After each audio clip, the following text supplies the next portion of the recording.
Hello friends, வணக்கங்க. Welcome ஜாஸ் life style tips. இன்றைக்கி நம்ம கிச்சனுக்கு தேவையான ஒரு சூப்பரான யூஸ்ஃபுல் டிப்ஸ் தாங்க பார்க்க போகிறோம்.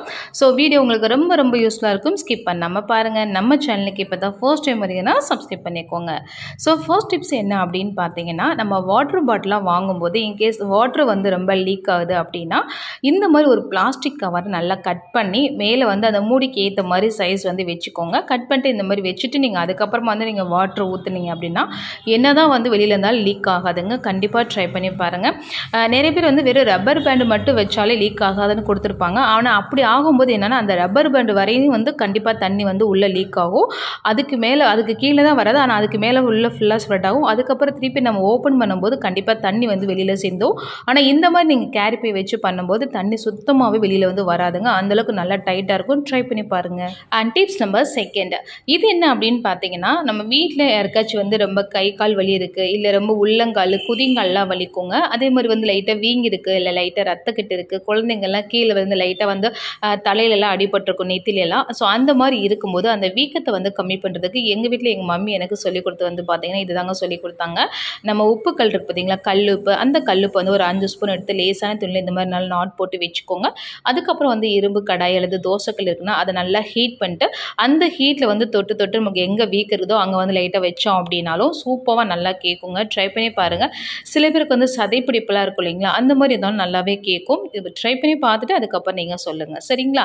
அண்ட் தேர்ட் டிப்ஸ் என்ன அப்படின்னு பார்த்தீங்கன்னா, நம்ம தேங்காய் எல்லாமே வந்துட்டு கட் பண்ணி எடுத்துட்டு அந்த தேங்காய் முடி வந்து வேஸ்ட்டாக வந்து எப்போவுமே தூக்கி போடாதீங்க. இந்த மாதிரி வந்து ஒரு எமர்ஜென்சிக்கு நம்ம தேடும்போது சின்ன கண்டிப்பாக வந்து தாம்பல் எல்லாமே இருக்காதுங்க. ஸோ அந்த டைம் வந்து இந்த மாதிரி தேங்காய் முடி வந்து ரொம்ப ஹெல்ப் பண்ணும். இது வந்து நான் வந்து தேங்காய் தண்ணி உடச்சி வச்சுருந்தேன், அந்த தண்ணிக்கு தான் வந்து நான் க்ளோஸ் பண்ணியிருக்கேன். ஸோ உங்களுக்கும் இந்த மாதிரி வந்து நம்ம தேடும் போது சின்ன தாம்பல் எதுவும் கிடைக்கல அப்படின்னும் போது இந்த மாதிரி நம்ம அழகாக வந்து தேங்காயோடைய மூடியை வச்சு க்ளோஸ் பண்ணி வச்சுக்கலாங்க. நான் வந்து மேலே இருக்கிற மூடி எல்லாமே சுத்தமாக க்ளீன் பண்ணலை. நீங்கள் வந்து என்ன பண்ணணும், நல்லா ஃபுல்லாக நம்ம காய்கறிலாம் சீவோம் இல்லைங்களா, சீவல் அதை வச்சு நீங்கள் நல்லா மேலே இருக்கிற அந்த முடி நாரெல்லாம் எடுத்துகிட்டு அதுக்கப்புறம் தண்ணியில் ஊற வச்சுட்டு ஒரு 1 hour கழிச்சு நல்லா வந்து ப்ரஷ் வச்சு வாஷ் பண்ணி கூட நீங்கள் அழகாக வந்து இதை மூடியாக யூஸ் பண்ணிக்கலாம். அந்த மாதிரியும் ட்ரை பண்ணி பாருங்கள், நல்லாயிருக்கும், சரிங்களா?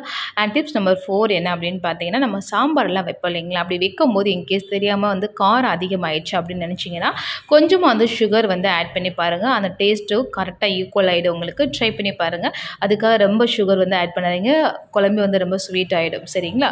அண்ட் டிப்ஸ் நம்பர் 5 என்ன அப்படின்னு பார்த்தீங்கன்னா, அதே சேம் வந்துட்டு நம்ம வந்துட்டு சாம்பார் வைக்கும்போது ரொம்ப வந்து சால்ட் அதிகமாக போட்டோம் அப்படின்னா இந்த மாதிரி கரண்டி இருக்குது இல்லைங்களா, அதை எடுத்து நல்லா ஹீட் பண்ணிவிட்டு அதை வந்து நம்ம அந்த குழம்பு உள்ளே வந்து நம்ம ஆட் பண்ணோம் அப்படின்னு வச்சுக்கோங்களேன். அந்த ஹீட்டில் அந்த கரண்டி எல்லா சால்ட்டையுமே வந்து எடுத்துருங்க. ஸோ அந்த மாதிரி நீங்கள் வந்து ட்ரை பண்ணி பாருங்கள். இப்போ பார்த்தீங்கன்னா தெரியும், நல்லா நிறைய உப்பு வந்து அந்த கரண்டிலே வந்து இருக்குது பாருங்களேன். ஸோ அப்போ நம்ம வந்து உப்பு அதிகமாக போட்டிருந்தோம் அப்படின்னா கூட நம்ம வந்து கவலைப்படணும் அவசியம் கிடையாது. ஸோ இந்த மாதிரி ட்ரை பண்ணி பாருங்கள், கண்டிப்பாக சரியாயிடும்.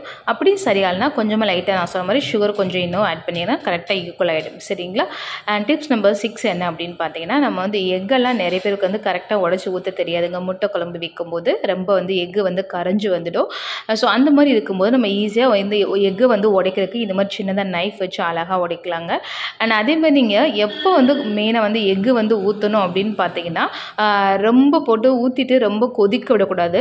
ஸோ கரெக்டாக வந்து ஒரு 7 minutes விட்டிங்க அப்படின்னாலே அழகாக வந்து நல்லா கொதிச்சு வந்துடும். அதுக்கப்புறம் என்ன பண்ணுங்கள், நல்லா கொஞ்சமாக நான் வந்து எப்போவுமே பெப்பர் வந்து மைல்டாக எக்குக்கு எல்லாத்துக்குமே ஆட் பண்ணிப்பேன். அதுக்கப்புறமா வந்து நல்லா தாம்பலத்தை வச்சு நல்லா க்ளோஸ் பண்ணி வச்சுட்டிங்க அப்படின்னா அந்த ஹீட்லேயும் இன்னும் நல்லா பாயில் பண்ணி வெந்துடும். ஸோ அதனால் ரொம்ப போட்டு முட்டை குழம்பு வந்து கொதிக்க வச்சிங்க அப்படின்னா முட்டை வந்து கரைஞ்சி வந்துடும். ஸோ அதை வந்து நீங்கள் பார்த்துக்கோங்க. ஸோ நான் சொல்கிறது மெயினாக வந்து ஒரு 7 minutesக்கு மேலே வந்து அதிகமாக வந்து பாயில் பண்ண வேண்டாம், சரிங்களா?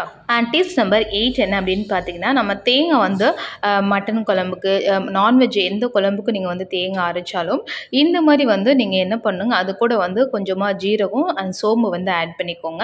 அப்படி பண்ணும்போது உங்களுக்கு அது வாசனையும் நல்லாயிருக்கும். ஸோ திக்னஸுமே நல்லா கிடைக்கும்.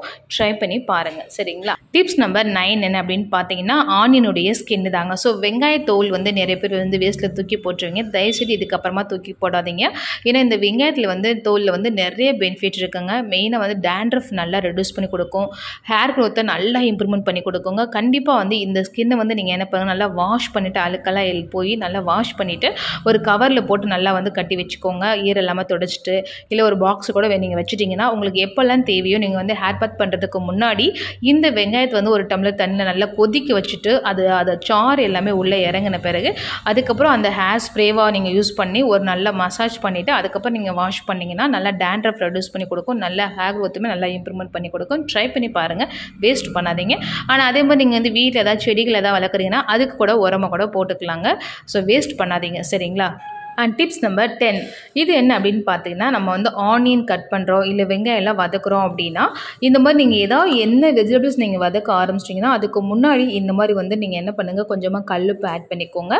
அப்படி ஆட் பண்ணும்போது சீக்கிரமாகவே வந்து வதங்கிடுங்க. ரொம்ப நேரம் வந்து வெங்காயம் வதங்கணும்னு அவசியம் இருக்காது. ட்ரை பண்ணி பாருங்கள், சரிங்களா? ஸோ ஃப்ரெண்ட்ஸ், அவ்வளோதாங்க. இந்த 10 டிப்ஸில் உங்களுக்கு ஏதாவது ஒன்று கண்டிப்பாக யூஸ்ஃபுல்லாக இருக்கும்னு நம்புகிறேன். ஸோ வீடியோ பிடிச்சுன்னா மறக்காமல் லைக் பண்ணுங்கள், ஷேர் பண்ணுங்கள், அண்ட் சப்ஸ்கிரைப் பண்ணுங்கள். நம்ம சேனலில் நிறைய யூஸ்ஃபுல்லான டிப்ஸ் எல்லாமே போட்டிருக்கோம், கண்டிப்பாக போய் பாருங்கள். தேங்க்யூ.